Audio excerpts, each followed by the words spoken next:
Good morning, welcome to Exactly So. Today is the 20th day of March 2021 and we spring ahead tonight with our clocks. I think America's already done it. I think they did it last week, but the British do it this weekend. So, yeah. So, anyway, we are either losing an hour of sleep or 1 hour closer to Halloween.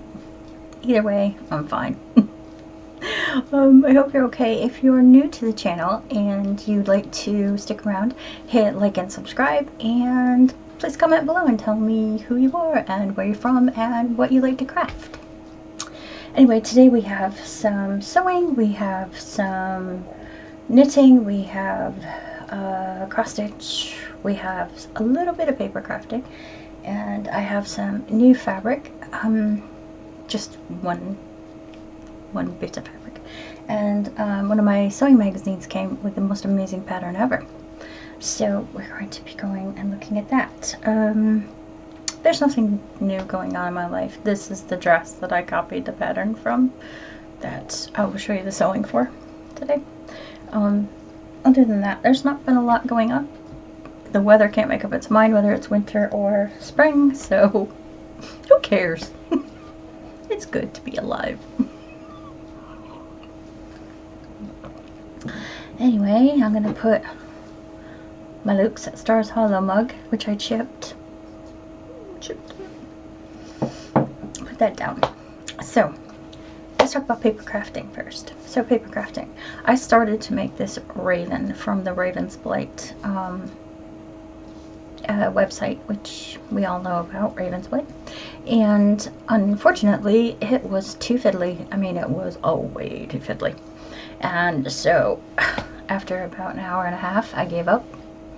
And it went in a basket, but the raven was so cool, and it was sat on a plinth, and it was amazing, and I thought, oh, I'm such a failure. But I was so desperate for some Halloween crafting, you know, paper crafting, that I went further into the site, and I found this. Anyway, I made this little casket. Is that cool or what? Great. So, and it opens, and inside there's a skeleton, and it looks like it's been padded. It also looks like it's padded on the inside. Is that the coolest thing ever? So I'm going to make a few of these for my grandchildren without the skeleton inside. Because there's all different types. There's metal ones, there's stone ones, can't remember what else. There was one covered in moss, I think. I'm going to make them and put some Halloween treats in them for them this year. So that was a good make. It was easy. It took me about, I don't know, half an hour to get that together. It always takes me a little bit longer the first time I do one of these, just because of the directions, and sometimes they are fiddly. This one wasn't too bad, but, you know. So anyway, so that's my paper crafting for this week. Next week I will actually be working on lanterns and some more of the boxes for my Halloween countdown calendar. So I've decided to do 3 boxes every week, maybe more, but probably not. That way I know I will have it all together, and then I can start building the housing for it. And yeah, I'm really looking forward to getting that done. I can't wait to see what it looks like. So I have to get a few things, like paints and things like that, and some fencing and things, but yeah, I'm really looking forward to having that finished. So that's my Halloween paper crafting for the week. What should we show next? Okay, we'll talk about sewing next. So this dress is sheared in the top, as I showed you guys before. And so I wanted to duplicate that, so I have already made the pattern from that dress, and I started shearing the fabric, and this is what I've gotten done so far. So yeah, so it looks okay. This, I'm quite pleased with it. I'll show you the back. That's what it looks like in the back. So this side is actually the elastic thread. So yeah, I am going to now insert a little video to show you what it's like to sew this up, because basically you have to actually take your bobbin out of the bobbin casing every single time and pull the elastic thread taut and recap it in your bobbin casing in order to create the tension that you need for that sort of puckering effect. So I'm going to insert the video here and we'll talk about it when we come back. Right, so we're going to look at the shearing of that fabric. The first thing I'm going to say is every single row that I did, and this is the only way I could find that it worked, was to retension my bobbin. So on every row I took my bobbin out of my bobbin case and pulled the elastic tight around the bobbin. Now this is the actual shearing, and basically it's very simple. You keep your fabric taut so you don't have all of the puckering, and you just sew a line parallel to your previous row. It's quite simple. It's just a little time consuming. And here's the result. I think this is like 9 rows of shearing. I have a long way to go at this point, but I'm really pleased with the progress. Yeah, there you go, shearing. So anyways, so that's what I did. I pretty much explained it, so I guess we don't really need to talk about it, but it is slow going, but it's definitely worth it. I'm really liking the results that I'm getting, and hopefully when I finish that piece of fabric, so I'll show you. This is where I am right now. So this is where I am. I folded it in half so you guys can see. See all little dangly bits on the side here? This is where I am right now. I have to go that far. So there is a lot of fabric left to shear. Sorry, I keep looking at my tally. I gave up on my phone. I'm on my Logitech HD camera. Yeah, so that is that. What's next? If you want, we can continue to talk about sewing, right? The next thing I'll show you is the fabric that I got. Now I'm going to be sewing the turtleneck dress, pink, here, and I ordered some fabric from, I think it was Pound-A-Meter. Was it Pound-A-Meter? It was either Pound-A-Meter or Fabrics Galore, and I got this. This was 3 meters for 10 pounds, and it is a marl jersey, so it's very starchy. And I really like the maroony color. It looks really rusty close up, but yeah, that's right. This is the right color. This is the maroon that it is. So it looks scratchy, but it's not at all. It's really nice and it's heavy. So I am going to be making that turtleneck dress with that. I bought some footless leggings, tights for myself. Sorry, I'm going to put that over there. For this winter, so I can actually wear my hand knit socks with them without my feet roasting. And yeah, I'm really looking forward to having that turtleneck dress. And if it works out, then the pattern's very simple to cut out, and if that works out, then I am going to be making some more of them with that kind of heavy jersey. Or I could use French terry, I suppose. Along with that, my Love Sewing magazine came. Now, the dress on the front of Love Sewing this month is the same, basically the same jersey dress pattern that I already had. And they included this pattern. I only went to a size 16. But I already have this pattern. I'm probably going to put it in the giveaway at Halloween. So if you're a sewist, you can make it. The pattern that I was most interested in, which came with it, is this one. And it is a Butterick pattern. Let me see if I can find the page. I should know it by now because I've been, oh my god, I've been obsessing over this pattern for 2 days now. So, let's see. Ah, here it is. So it's basically a jumpsuit. Isn't that pretty? I love that so much. Or you can make a dress. It is up to you. But the tie is amazing, and I'll show you how that works.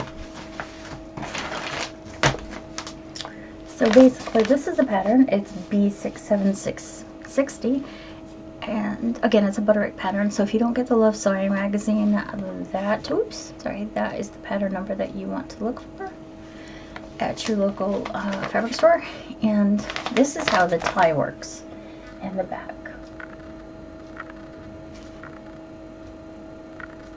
So it's pretty nifty. I really want this.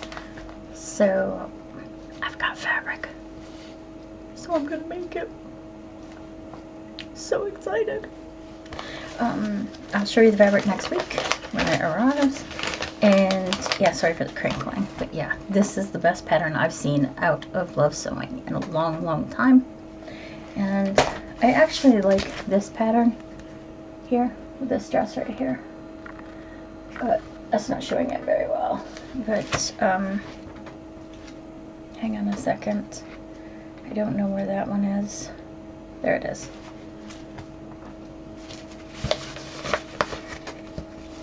But you can print this one out. So anyway, here, let me turn it a little bit so you can see. I like the fabric as well. I think the fabric's pretty nifty, actually. But I have another pattern like that, so I don't need to print it out. And frankly, I think I'm too big a girl for that particular pattern. But that's all the sewing. My plans this week, I have been drafting the rest of that other pattern. And I have cut out the pattern for the bodysuit because I want to get that made. I want to see what that looks like. Anyway, let's talk about cross stitching after I have a drink from my coffee cup. So cross stitching. Here we go. Cross stitch. There's a bit of progress in my cross stitching.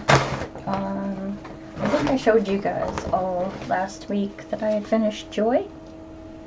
If I put it close, maybe it'll focus on it. Joy. There we go. Anyway, I'm working on Love this week. This is the preschooler pattern, Blackwork Angels. I am working on Love right now. There she is. Don't mind my nails, they're in bad nick. Anyways, preschooler, Blackwork Angel. I managed to get what Kim calls working copies scanned and printed out this week, which is very helpful. So I also did what Kim suggested. Excuse me, coffee's making me hiccup. And I sewed some, or serged some fabric to each side of my working fabric, my working linen. And this is what I've gotten done so far on Love. This is a little needle minder that I made for myself, with some Shrinky Dink. And there she is. So yeah, I'm hoping to work on this afternoon. There's not a lot to say about it. It's amazing.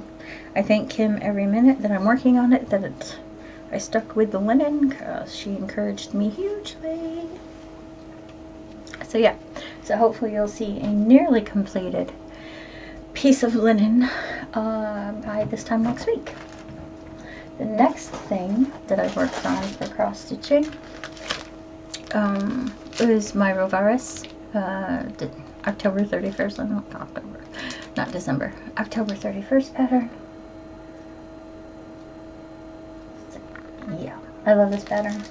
It's so cool. I thought I would be bored with all of the black, but I'm not really. It's kind of nice to not have to change color constantly.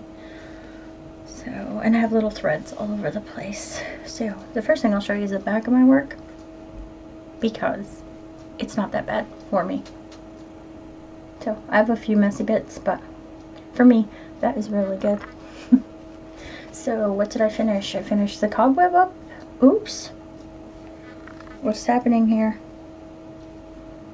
Ooh, we don't want to lose our needle. So I finished up the cobwebs. Whoops, sorry. Finished up the cobwebs, and I finished the 1692, and I finished this side of the number 3 on this side. Here's the curve around the pumpkin, and now I'm working up this left side of the number 3. So I started from this line basically and worked up. And I really like the 1692. So yeah. So that's what's happening with that. Progress.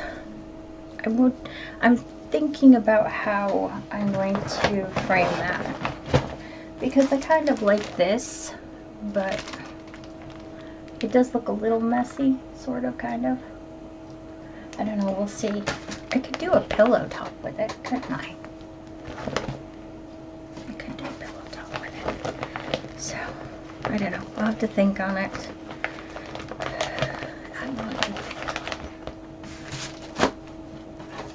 Anyway, it's lovely. I like it. I like Rovaris patterns, so I'm going to keep scanning their site for more. Okay, I guess that leaves us with, some knitting. Before I talk about the knitting, I need to say that I did work on my crochet blanket this week, but like I said, not enough, so 2 inches to make a difference, so I'm not showing that this week. I didn't work on my miter square blanket this week. I have been trying to work on that a little bit at a time, so I'll probably show you that every time I finish a row. The other thing that I am working on, which I'm ashamed to say, is another blanket. So I am using a crochet pattern out of a crochet pattern book that I have, and it's kind of like the Butterick square, but I had some orange and black wool that has been sitting with me forever, like since 2014. It's been in a bucket. And you know, you think, what am I ever going to do with that? And I thought, I really want a Halloween blanket. So I'm going to do those squares, which are quite easy once you do it a few times, to piece together a blanket for myself for Halloween. So it's just going to be orange and black squares. And yeah, I started working on that yesterday. I'm running into a little bit of trouble because the black wool is a little less dense than the orange wool, so I might have to do another square using double the black, and we'll see how that comes out. Anyways, it's going to be as big as it is because I'm going to keep making squares until I run out of wool. So there you go. Alright, having said that, you probably won't see that till I start. Wait, that's not true. I will probably show you a couple of the squares next week, but I won't show it to you all the time. Because I'm not connecting them as I go along. So you'll see it when you see it, I guess. So the next bit of sewing I have to show, the first thing I'm going to show is the, whoops, excuse me for a moment. First thing I'm going to show you is the Malibu top. Picture here. This is being knit with a drop saffron. The Malibu top is a drops design pattern. There we go. This is the tag for the white. So right now the color combo that I'm having to knit is a white and light blue purple. There we go. Those are the colors. There we go. So what I did, I finally got some guts and decided that I was going to split in the back where I had to split and start knitting on one side and then doing the same thing on the other. At the same time you have to decrease. And so I'm through the arm decreases here and I'm just knitting up and waiting till I get to 60 centimeters, and then I can cast off for the neck edge, and then I can start doing the same thing on the other side. But I thought I'd bring it over to show you my progress. So, right, so this is what the whole piece is looking like right here. I love these colors, they're amazing. There we go. Very summery, very, I don't know, very British flag. And this is where the split started for the center, and this is the knitting that I've done, knitting up the side, and this is now where I decrease for the arm, and that is complete now. And so I'm just knitting straight up. I have to repeat the same thing on this side when I'm done with that side, and then decrease for the neck, and yeah, then the back is done, and the front will be so much easier than this back I think it's just because I get easily, I'm not put off, I just get frightened that I don't know what I'm doing and that I'll muck it up. So I try to put things off, but it's been a lot easier than I thought it was going to be, and not so confusing. It was just having to follow the color pattern and do all the decreases and only half and splitting and blah blah blah. It just scares me, and I think I'm going to mess it up, so I put stuff to the side. That's just me. Anyway, it came out really well, and I'm looking forward to having that side done so I can begin on the other side. It's very good. The other thing I have to show you is I finished the first sock with my lemonade and ice cubes wool, and this is what that sock looks like. If I hold it close, there we go. You'll get a better idea of the intensity of the color. There we go. So that's what that looks like. It's 56 stitches, 2 circular needle magic loop, German short row heel, and 6x1 rib at the top. Is it 2x2 twisted rib on the leg or the cuff, and then incredibly stretchy bind off the top. So yeah, it fits perfect. I was pleased with the reduction in stitches and how snug it is on my foot. It's there, but it's not too tight, and I really like these colors. They are amazing. Here, what it looks like in this game. It is, again, it's called Lemonade and Ice Cubes, and it's hand-dyed, my own hand-dyed. And I have finished, I think, the first 15 rows on the second sock. That's what that looks like.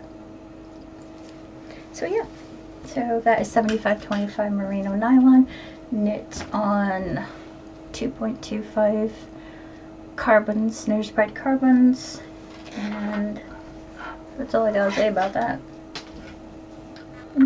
I dropped my tag. Anyway, that's everything that I have to show today. It's a bit of a short one. I'm really sorry for not posting yesterday. It's just, you know, it's been a nightmare with the editing and all of that. So, yeah, I don't think I'm going to trust my phone anymore. Oh, I should probably turn this back on, shouldn't I? Sorry about that. Anyway, it's been a nightmare with my phone, and I'm not going to trust it anymore. My husband tried to get me to buy a new camera yesterday, but I'm not spending that much money. Oh cow, they're so expensive. But anyway, yeah, so I guess next week I will have some more knitting to show you, and some paper crafting, some little lanterns, and what else? New fabric indeed. So there you go. Right, well, I hope you guys all have a great weekend and you're enjoying your time, and that spring is from wherever you are, and you take care of yourselves, and I will see you next week. I love you all equally. Bye.